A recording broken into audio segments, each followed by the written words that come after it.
Hello students, in this video we're gonna see Standard 8 Term 1 Civics, the first lesson, how the state government works. This is a very important lesson, not just for your 8th standard, even for your future. This is gonna be a very important lesson. So pay attention to every single word that you see on the screen. There are 5 subheadings under this lesson. The first one will be executive, legislative and judiciary.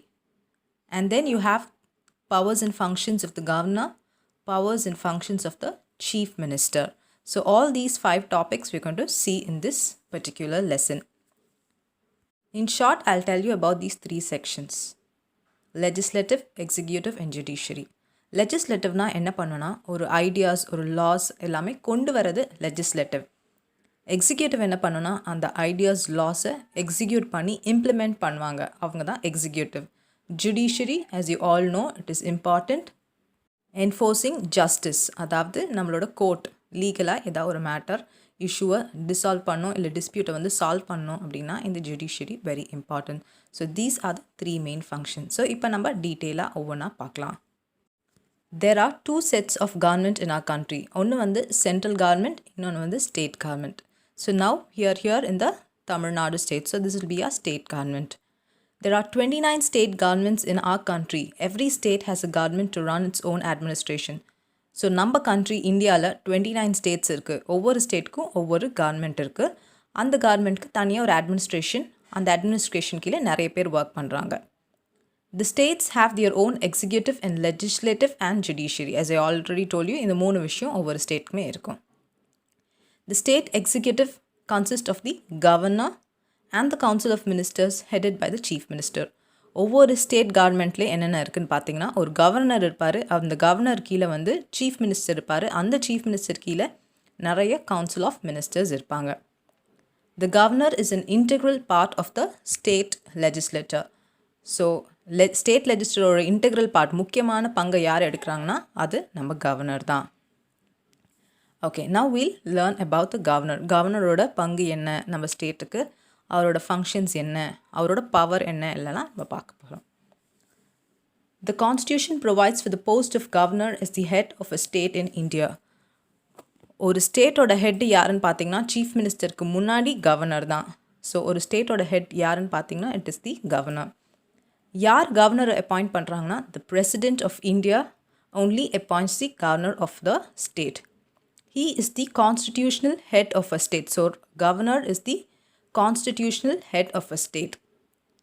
ஒரு கவர்னரோட term எத்தனை வருஷம்னா 5 years he can be there. He is appointed for 5 years. These are all very important. But before the expiry of his full term, the president can dismiss him from office. ஒரு கவர்னருக்கு 5 வருஷம் அவங்க ஆஃபீஸில் இருக்கலாம், ஆனால் அதுக்கு முன்னாடி 5 வருஷம் முடிகிறதுக்கு முன்னாடி கூட பேஸ்ட் ஆன் சம் க்ரைட்டீரியா இந்த பிரசிடெண்ட் வந்து கவர்னரை அங்கேருந்து டெர்மினேட் பண்ணிடலாம். Otherwise governor may also resign on is own interest. என்னால் 5 வருஷம் முடியலப்பா அப்படின்னு சொன்னால் அவர் வாலண்ட்ரியாக ரிசைன்மெண்ட்டோ எடுத்துக்கலாம். His term of office may be extended and he may be transferred to another state. So governor வந்து டேர்ம் ஆஃப் ஆஃபீஸ் அந்த 5 வருஷம் வந்து கொஞ்சம் எக்ஸ்டெண்ட் ஆகலாம், இல்லை அவர் இன்னொரு ஸ்டேட்டுக்கும் ட்ரான்ஸ்ஃபர் ஆகலாம். பேஸ்ட் ஆன் அந்த டைமில் இருக்க சுச்சுவேஷன் பற்றி தான். மேபி an எமர்ஜென்சி சுச்சுவேஷனாக இருக்கலாம், அந்த மாதிரி ஏதோ ஒரு situation. However, the state government cannot remove the governor from his post. So இது எல்லாமே அவர் எடுக்க முடியும், திரும்பி வேறு இடத்துல போட முடியும், எல்லாமே அந்த பவர் வந்து பிரசிடென்ட் கிட்ட தான் இருக்குது. ஸோ ஸ்டேட் கவர்மெண்ட் கவர்னரை கை வைக்கவே முடியாது.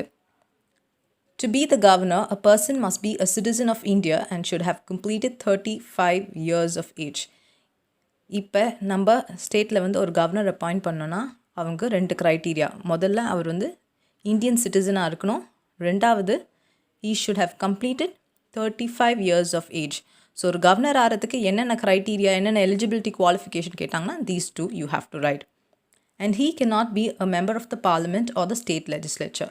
ஸோ பார்லிமெண்ட்டோட மெம்பராகவும் இருக்க முடியாது, ஸ்டேட் லெஜிஸ்லேச்சரோட மெம்பராகவும் இருக்க முடியாது. He should not hold any office of profit. இதை தவிர வேறு எந்த போஸ்ட்டும் அவருக்கு ஹோல்ட் பண்ண முடியாது. ஒரு கவர்னரை அப்பாயிண்ட் பண்ணும்போது இந்த பிரசிடெண்ட் வந்து acts on the advice of the union cabinet. So union cabinet கிட்டேருந்து அட்வைஸ் கேட்பார் ஒரு பிரசிடெண்ட்டை அப்பாயிண்ட் பண்ணும்போது. அது மட்டும் இல்லாமல் ஸ்டேட் கவர்மெண்ட் கிட்டேருந்தையும் ஒரு சில கன்சல்டேஷன் எடுக்கலாம். இன்னொரு முக்கியமான விஷயம், ஒரு பர்சன் இந்த ஸ்டேட்டோட கவர்னராக நியமிக்கிறாங்கன்னா அந்த person will not be from this very own state. Next, coming on to the powers and functions of the governor. The governor is the chief executive in a state. So ஒரு ஸ்டேட்டில் chief executive யார் அப்படின்னு கேட்டாங்க, chief minister போடக்கூடாது, it is the governor. All the executive powers of the state are vested upon him and decisions are taken in his name. He appoints the chief minister and council of ministers. So நம்ம வந்து chief மினிஸ்டரை ஓட்டு போட்டு தேர்ந்தெடுக்கிறோம், ஆனால் அந்த appointment அந்த vote எல்லாம் கொடுக்குறது எல்லாமே பார்த்திங்கன்னா it is the governor. He makes some important appointments of the state government such as Advocate General, Chairman and members of the State Public Service Commission and others. So நம்ம ஸ்டேட்டில் இருக்க Advocate General, Chairman, அது மட்டும் இல்லாமல் Public Service Commission, so இதில் இருக்கிற பெரிய officials எல்லாம் யார் வந்து அப்பாயிண்ட் பண்ணுறாருன்னா it is the governor. The president imposes emergency in a state under Article 356 on the basis of the report of the governor. The governor also acts as the chancellor of state university. So there are two important things that are given in this point. Governor வந்து president கிட்டே ஏதோ ஒரு report கொடுக்குறாரு, அதாவது இந்த ஸ்டேட்டில் இப்போ நிலவரம் சரியில்லை, the need to be an emergency to be passed under the Article 356 ஒரு ரிப்போர்ட் கொடுத்துட்டாருன்னா ஒரு எமர்ஜென்சியை இம்போஸ் பண்ணிடுவார் பிரசிடென்ட் அந்த ஸ்டேட்டுக்கு. ரெண்டாவது, ஸ்டேட் யூனிவர்சிட்டியோட சான்சலர் யாருன்னு பார்த்தீங்கன்னா it is the governor. This is very important. He summons and prorogues the sessions of the state legislature and he can dissolve the legislative assembly. முடிவு கொண்டு வரது, அதே போல தான் ப்ரோராக்ஸ் டிசால்வ் பண்ணிடலாம் அந்த session of the state legislative and அந்த legislative assembly. Money bills can be introduced in the state legislative assembly only with the approval of the governor. நீங்கள் என்ன தான் மணி பில் பாஸ் பண்ணாலும் கவர்னரோட அப்ரூவல் எல்லாமே அது வெளியில் வராது. The governor may promulgate ordinances when the legislative assembly or both the houses of the legislature are not in session. So legislative அசம்பிளியாக இருக்கட்டும் சரி, இல்லை ஹவுஸ் ஆஃப் லெஜிஸ்லேட்டர் செஷனில் இல்லாத போது புது புது ஐடியாஸ் கவர்னர் வந்து கொடுக்கலாம். ப்ரொமல்கேட்னா புது ஐடியாஸ் வந்து பாஸ் பண்ணலாம்.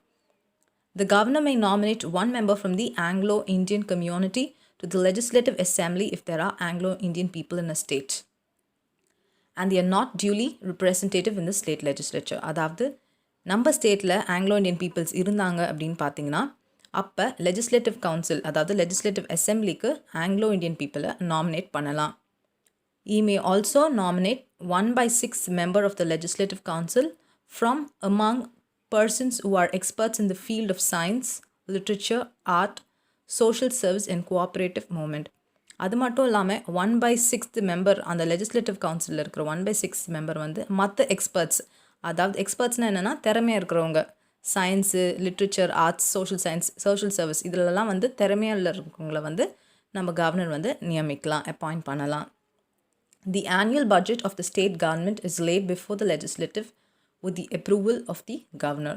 ஸோ ஒவ்வொரு ஸ்டேட் கவர்மெண்ட்டோட ஆனுவல் பட்ஜெட்டை வந்துட்டு நம்ம கவர்னர் முன்னாடி தான் அதை ப்ரெசென்ட் பண்ணுவாங்க. The governor must give his assent to all the bills passed in the legislative including money bills. The contingency fund of the state is also placed at the disposal of the governor. So எந்த ஒரு bill pass பண்ணாலும் அது கவர்னரோட approval வேணும், including the money bill. Contingency fund அப்படின்னு பார்த்தீங்கன்னா ஸ்டேட்டில் வந்து ரிசர்வாக ஒரு மணி வச்சுருப்பாங்க, ஃப்யூச்சர் அதாவது எமர்ஜென்சியில் ஏதாவது ஒரு எக்ஸ்பென்ஸ் தேவைன்னா அந்த அமௌண்ட்டை அப்போ தான் ரிலீஸ் பண்ணுவாங்க. ஸோ அது எல்லாமே கவர்னர் கையில் தான் இருக்குது. அடுத்தது positions of the governor. The position of a governor of a state is compared to the president of India as a nominal executive. So நம்ம ஸ்டேட்டில் இருக்க கவர்னரோட பொசிஷனை வந்து எப்படி கம்பேர் பண்ணலான்னா president of India மாதிரி கம்பேர் பண்ணலாம். But the governor is not always a nominal executive. He can exercise his power in the real sense on some occasion. It means chief minister தான் எல்லா டிசிஷனும் எடுக்கணும்னு அவசியம் இல்லை. ஒரு அவசரமான டிசிஷன் இருந்ததுன்னா இல்லை ஒரு கட்டாயம் வந்தால் கவர்னரே அந்த டிசிஷனை எடுக்கலாம். He acts as an agent of the central government in a state. So ஒரு சென்ட்ரல் கவர்மெண்ட்டோட ஏஜெண்ட்டாக ஆக்ட் பண்ணுறது யாருன்னா நம்ம கவர்னர் தான். Therefore, he is responsible for maintaining the relation between central government and state government. So இந்த ரெண்டுத்துக்குமே ஒரு ரிலேஷன்ஷிப்பை வந்து ஃபார்ம் பண்ணுறது யாருன்னா கவர்னர் தான். The governor may advise the council of ministers when faces difficult situation. So chief minister அவங்க கீழே இருக்க கவுன்சில் ஆஃப் மினிஸ்டர்ஸ்க்கு ஏதாவது ஒரு எமர்ஜென்சி சிச்சுவேஷன் ஏதாவது ஐடியா வேணும்னா கவர்னர் வந்து அந்த அட்வைஸ் கொடுக்கலாம். The president declares emergency in a state on the basis of the report of the governor. This is already we have seen. The governor takes independent decision while exercising discretion power.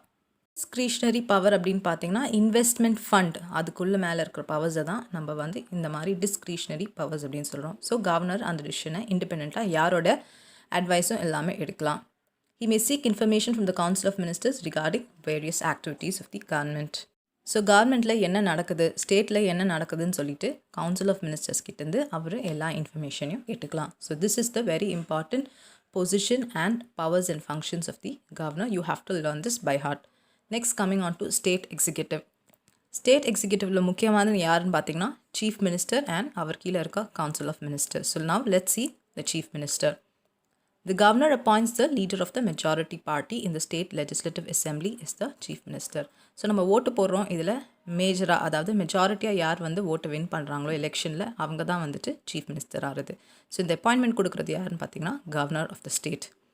He is the head of the state council of ministers. So மற்ற council of ministersக்கு head யாருன்னு பார்த்தீங்கன்னா it's the chief minister. The chief minister is no fixed term of office. இவ்வளோ நாள் தான் இருக்கணும் அப்படிங்கிறது இல்லை. He remains in office so long as he gets supports of the majority members of the legislative assembly. So legislative assemblyக்குலேருந்து எவ்வளோ நேரம் அந்த majority பீப்புள்கிட்ட support வருதோ அவர் வந்து ஆஃபீஸில் இருக்கலாம். இன்கேஸ் அந்த மெஜாரிட்டி அவர் இழந்துட்டார்னா he has to resign. The resignation of the chief minister means the resignation of the whole council of ministers in the state. So chief minister resign பண்ணுறாருன்னா அவர் கீழே இருக்க கவுன்சில் ஆஃப் மினிஸ்டர்ஸ் வந்து dissolve பண்ணிடுவாங்க. So the chief minister must be a member of the state legislative. If he is not a member of the state legislature at the time of his taking over charge, he must be so within a period of 6 months. So chief மினிஸ்டராக ஒருத்தர் appoint பண்ணுறாங்கன்னா அவர் state லெஜிஸ்லேட்டரில் ஒரு மெம்பராக இருக்கணும். In case அவர் appointment பண்ணும்போது இல்லைன்னா அதிலிருந்து 6 monthsக்குள்ளே அவர் அதில் ஒரு பர்சனாக இருக்கணும். His powers and function. The chief minister is the chief administrative of the state. So எல்லா மேஜர் டிசிஷனும் அண்டர் his லீடர்ஷிப்பில் தான் எடுக்கிறாங்க. The chief minister plays an important role in the formation of the council of ministers. So இவரோட advice படி தான் council of ministers form பண்ணுறாங்க. The chief minister supervises the activities of different ministries and advises them accordingly. He also coordinates the activities of different ministries. So மற்ற ministries அதாவது council of ministers என்னென்ன பண்ணுறாங்கன்றது இவரோட advice படி தான் எல்லாமே நடக்கும். The chief minister plays an important role in making policies of the state government. He has to ensure that the policies of the government do not go against the public interest. His voice is final in policy decisions of the state government. அதாவது ஒரு state கவர்மெண்ட்டில் ஏதாவது ஒரு important ரூலோ Lao pass பண்ணுறாங்கன்னா அது chief minister கொடுத்த அட்வைஸ்னால மட்டும்தான் இருக்கும். ஸோ அது மட்டும் இல்லாமல் அந்த பாஸ் பண்ணுறது கண்டிப்பாக அது மக்களுக்கு ஆதரவான ஒரு விஷயமாக தான் இருக்கணும். He plays an important role in making higher appointments of the state government. The governor appoints different higher officials on the advice of the chief minister and council of ministers. So already சொன்னோம்ல advocate general அதெல்லாம் வந்து governor வந்து appoint பண்ணுறாரு. அந்த மாதிரி ஸ்டேட்டில் இருக்க மற்ற ஹையர் ஒஃபீஷியல்ஸையும் நம்ம சீஃப் மினிஸ்டரோட அட்வைஸ் படி தான் நம்ம கவர்னர் வந்துட்டு அப்பாயிண்ட் பண்ணுறாரு. Next coming on to legislature. லெஜிஸ்லேச்சர்னால் நான் ஆல்ரெடி சொன்னேன் ரூல்ஸு லாலாம் பாஸ் பண்ணுறவங்க தான் லெஜிஸ்லேச்சர். ஸோ இந்தியாவில் பார்த்தீங்கன்னா the state legislative consist of governor, அதுக்கப்புறம் 1 or 2 houses. ஒரு சில ஸ்டேட்டில் ஒரு ஹவுஸ் தான் இருக்கும், ஒரு சில ஸ்டேட்டில் 2 houses இருக்கலாம். The upper house is called as the legislative council and the lower house is called the legislative assembly. இது ஒன் வேர்டில் கண்டிப்பாக கேட்பாங்க. அப்பர் ஹவுஸோட இன்னொரு நேம் என்னென்னா legislative council, lower ஹவுஸோட இன்னொரு நேம் என்னென்னா legislative assembly. So now let's learn about legislative council. இந்த legislative councilோட strength அதில் இருக்கிற எத்தனை மெம்பர்ஸ் இருக்கணும் அப்படின்னு பார்த்தீங்கன்னா it should not be less than 40 கீழே இருக்கக்கூடாது. அதே போல் அதனோட டோட்டல் ஸ்ட்ரென்த் வந்து 1/3 of the legislative assembly விட அதிகமாகவும் இருக்கக்கூடாது. நெக்ஸ்ட் இந்த legislative council இருக்கிற மெம்பர்ஸ் வந்து they are elected indirectly தான். இதில் இருக்க 1/3 மெம்பர்ஸ் வந்து they are elected by local government bodies, அதாவது டிஸ்ட்ரிக்ட் பஞ்சாயத்துலேருந்து இருக்கலாம் இல்லை முனிசிபாலிட்டியிலேருந்து இருக்கலாம். இன்னொரு 1/3 வந்து எப்படி எலெக்ட் பண்ணியிருக்காங்கன்னா by the members of the legislative assembly. இன்னொரு 1/12 வந்து எப்படி எலெக்ட் பண்ணுறாங்கன்னா கிராஜுவேட்ஸ். இன்னொரு 1/12 வந்து the teachers of secondary ஸ்கூலாக இருக்கலாம் இல்லை காலேஜஸ் or யூனிவர்சிட்டி. ஃபைனலாக வந்து பார்த்திங்கன்னா 1/6 of the members of the legislative assembly are nominated by the governor of the state. So legislative assembly, legislative council is very very important. கண்டிப்பாக இதை நீங்கள் படிச்சே ஆகணும். திஸ் legislative house வந்து ஒரு பெர்மனண்ட்டான ஹவுஸ். 1/3 ஆஃப் இட்ஸ் மெம்பர் வந்து every 2 இயர்ஸ்க்கு retire ஆவாங்க. அண்ட் அந்த ரிட்டையர் ஆன போஸ்ட் வேக்கண்டான சீட்ஸ்க்கு ஒவ்வொரு தடவையும் எலெக்ஷன்ஸ் நடக்கும். So the members are elected for a term of 6 years, 6 வருஷத்துக்கு அவங்க எலெக்ட் ஆயிருக்காங்க. To be a member of the Legislative Council, one must be a citizen of India and should have complete 30 years of age. So governor ஓட eligibility criteria பார்த்தோம். அடுத்து இங்கே legislative councilல ஒரு மெம்பராக இருக்கணும்னா அவங்களோட eligibility criteria. He cannot be a member of the Legislative Assembly or either of the houses of the Parliament. This is another important point. Legislative Council ஓட presiding officer யார் start பண்ணுறாங்கன்னு பார்த்தீங்கன்னா அது nothing but the chairman. அவர் ஒரு வேளை chairman அங்கே இல்லைனா deputy chairman தான் அதோட மீட்டிங் எல்லாமே ஸ்டார்ட் பண்ணுற மாதிரி இருக்கும். So they are elected among the members of the ஹவுஸ்குள்ளேருந்தே எலெக்ட் ஆகிறாங்க. அட் ப்ரெசண்ட் 7 ஸ்டேட்ஸில் மட்டும்தான் லெஜிஸ்லேட்டிவ் கவுன்சிலும் இருக்குது. அதாவது லெஜிஸ்லேட்டிவ் அசம்பிளி அண்ட் கவுன்சில் ரெண்டுமே இருக்கிறது ப்ரெசண்ட் வந்து 7 states. They are Bihar, Uttar Pradesh, Maharashtra, Karnataka, Jammu and Kashmir, Andhra Pradesh and Telangana. So இந்த குறிப்பிட்ட 7 ஸ்டேட்ஸில் மட்டும்தான் லெஜிஸ்லேட்டிவ் கவுன்சில் இருக்குது. So this might be asked in your 2 mark answer also. The next one is legislative assembly. The people who make the laws of the state government are called the members of legislative assembly. எம்எல்ஏயோட full form என்னன்னு பார்த்தீங்கன்னா members of the legislative assembly. So MLAs வந்து they are chosen from different constituencies. For the election of MLAs, the entire state is divided into different constituencies. இதெல்லாம் நமக்கே தெரியும். These constituencies are called as the legislative constituency. One legislative constituency may have 1 lakh or even more people. One MLA is chosen from each legislative constituency to represent that legislative assembly. ஒரு MLA எலெக்ஷனுக்கு நம்ம ஸ்டேட்டை வந்து நிறைய கான்ஸ்டியூன்சிஸாக பிரிக்கிறாங்க. ஒரு கான்ஸ்டியூன்சியில் கிட்டத்தட்ட 1 lakh or more people இருக்கலாம். அங்கேருந்து ஒரு எம்எல்ஏ வந்து செலக்ட் பண்ணுறாங்க to represent the legislative assembly. So இந்த எலெக்ஷனில் நிறைய டிஃப்ரெண்ட் பொலிட்டிக்கல் பார்ட்டிஸ் வந்து பார்ட்டிசிபேட் பண்ணுவாங்க. அதுலேருந்து ஒரு கேண்டிடேட் வந்து நாமினேட் பண்ணுறாங்க. ஸோ அந்த கேண்டிடேட் என்ன பண்ணுறாரு, எல்லாருக்கிட்டையும் மக்கள்கிட்ட வந்து எனக்கு ஓட்டு போடுங்கன்றாரு. ஸோ அந்த பர்சன் வந்து பார்த்திங்கன்னா கிட்டத்தட்ட 25 years ஆஃப் ஏஜ் இருந்தால் மட்டும்தான் இந்த லெஜிஸ்லேட்டிவ் அசம்பிளியோட எலெக்ஷனுக்கு அவரால் கான்டெஸ்ட் பண்ணவே முடியும். So one person can stand for election in more then one constituency. அதாவது ஒரு பர்சன் எம்எல்ஏ வந்து ஒரு இடத்துல நிற்கிறாருன்னா அது இன்னொரு இடத்துலையும் அவர் நிற்கலாம். ஒருத்தர் ஒரு பொலிட்டிக்கல் பார்ட்டியில் இருந்தால் மட்டும்தான் எலெக்ஷனில் பங்கு பெறணும்னு இல்லை. So he can be also an independent candidate. So every பார்ட்டிக்கு ஒவ்வொரு தனித்தனி சிம்பிள் இருக்கும். இண்டிபெண்ட்டாக இருக்கிற கேண்டிடேட்ஸ்க்கும் தனியாக ஒரு சிம்பிள் எலெக்ஷன் டைமில் அவங்க கொடுக்குறாங்க. ஸோ இந்த எம்எல்ஏங்கிறது வந்து டைரெக்டாக பீப்புள் ஓட் பண்ணி செலக்ட் பண்ணுறவங்க தான் இந்த எம்எல்ஏ. கான்ஸ்டியூஷனை பொறுத்த வரைக்கும் ஒரு லெஜிஸ்லேட்டிவ் அசம்பிளியில் வந்து cannot have more than 500 members and not less than 60 members. அதாவது 60லேருந்து 500குள்ளே தான் மெம்பர்ஸ் இருக்கணும். இதில் ஒரு சில சீட்ஸ் வந்து ரிசர்வ் பண்ணியிருக்கலாம். ஸ்கெட்யூல் காஸ்ட், ஸ்கெட்யூல் ட்ரைப்ஸ்க்கு ஒரு சில சீட்ஸை ரிசர்வ் பண்ணிக்கலாம். அதே போல் கவர்னர் வந்து ஒரு person from the Anglo Indian community he can nominate.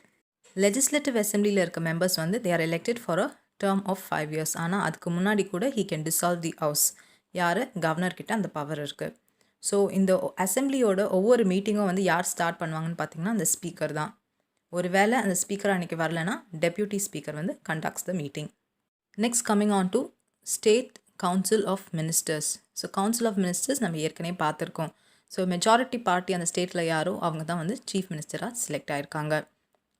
தமிழ்நாட்டில் பார்த்திங்கன்னா கிட்டத்தட்ட 234 லெஜிஸ்லேட்டிவ் கான்ஸ்டிடியூன்சிஸ் இருக்குது. ஸோ எந்த பார்ட்டி கிட்டத்தட்ட 118 இடத்துல வந்துட்டு வின் பண்ணுறாங்களோ அவங்க தான் வந்துட்டு கவர்மெண்ட்டை ஃபார்ம் பண்ணுவாங்க.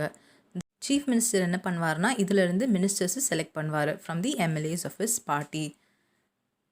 ஸோ நம்ம சீஃப் மினிஸ்டர்ஸ் வந்து நம்ம ஸ்டேட்டில் இருக்கிற வெவ்வேறு டிபார்ட்மெண்ட்ஸ்க்கு தான் செலக்ட் பண்ண மினிஸ்டர்ஸை அதில் போடுவார்.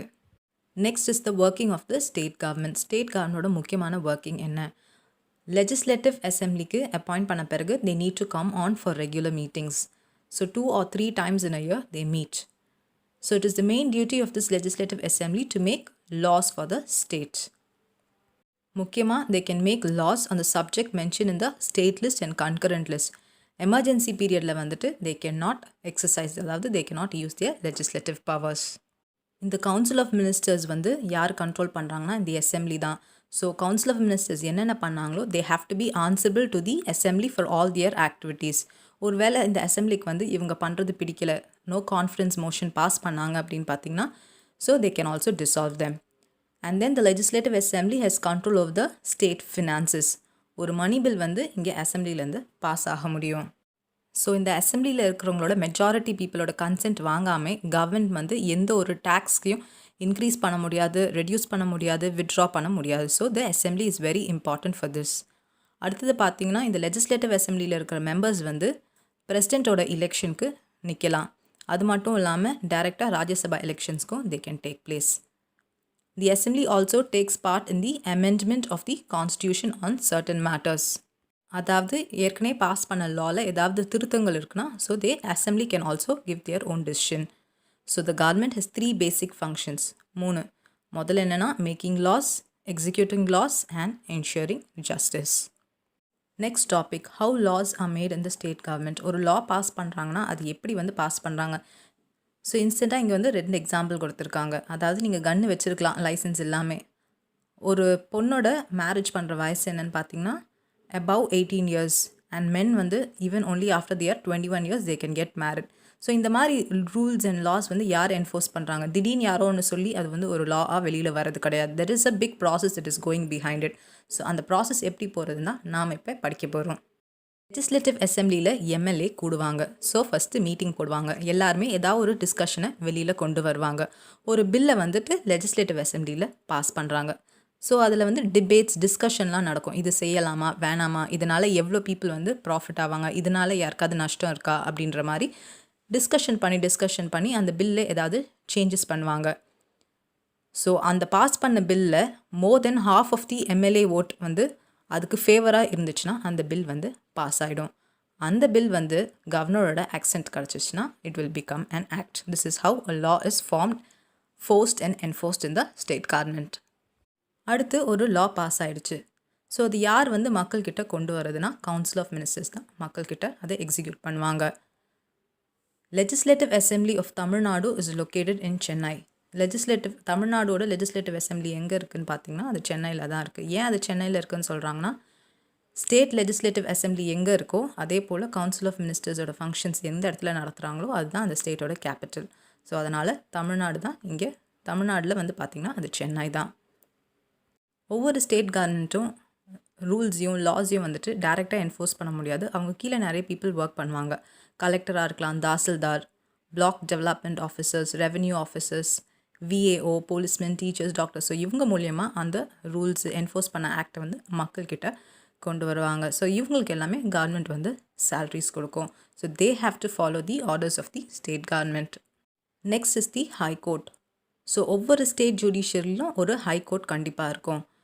As per the constitution there shall be a high court. ஒவ்வொரு ஸ்டேட்லேயுமே ஒரு ஹை கோர்ட் கண்டிப்பாக இருக்கணும். ஆனால் சில ஸ்டேட்ஸில் பார்த்தீங்கன்னா 2 or more ஸ்டேட்ஸ்க்கு ஒரு காமன் ஹை கோர்ட் இருக்கும். அடுத்தது வந்து பார்த்திங்கன்னா இந்த ஸ்டேட் ஹை கோர்ட் வந்து கன்சிஸ்ட் ஆஃப் சீஃப் ஜஸ்டிஸ். ஒரு சீஃப் ஜஸ்டிஸ் இருப்பாங்க and other judges.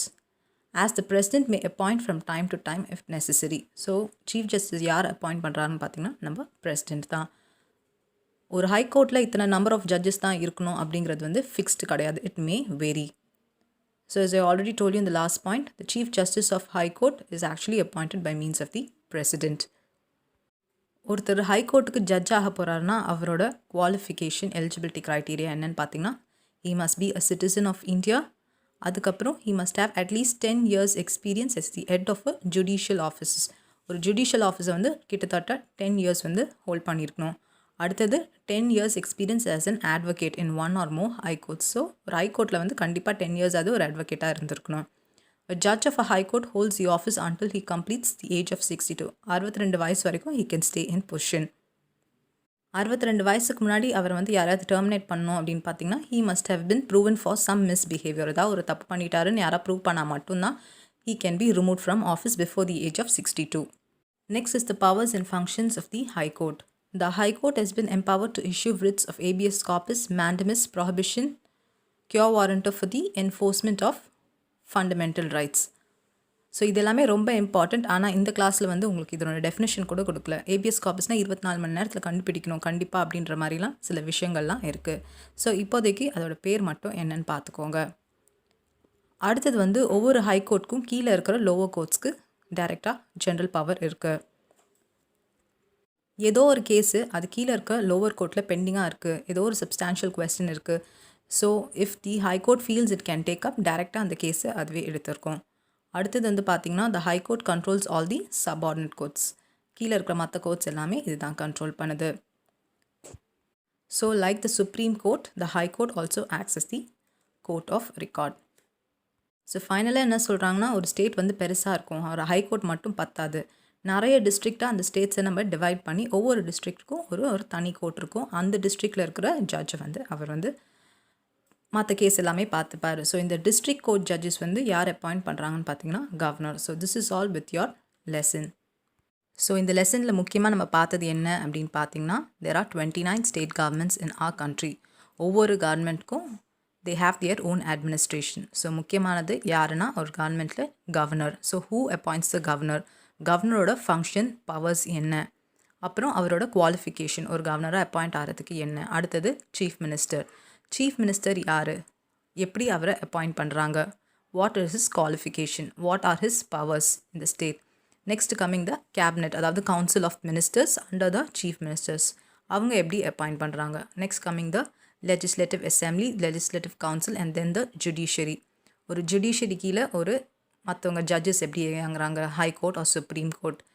And then ஒரு ரூல் எப்படி பாஸ் ஆகுது, ஒரு பில் எப்படி ஆக்ட் மாறுது, இது எல்லாமே is given in this particular lesson in civics. With this lesson comes to an end.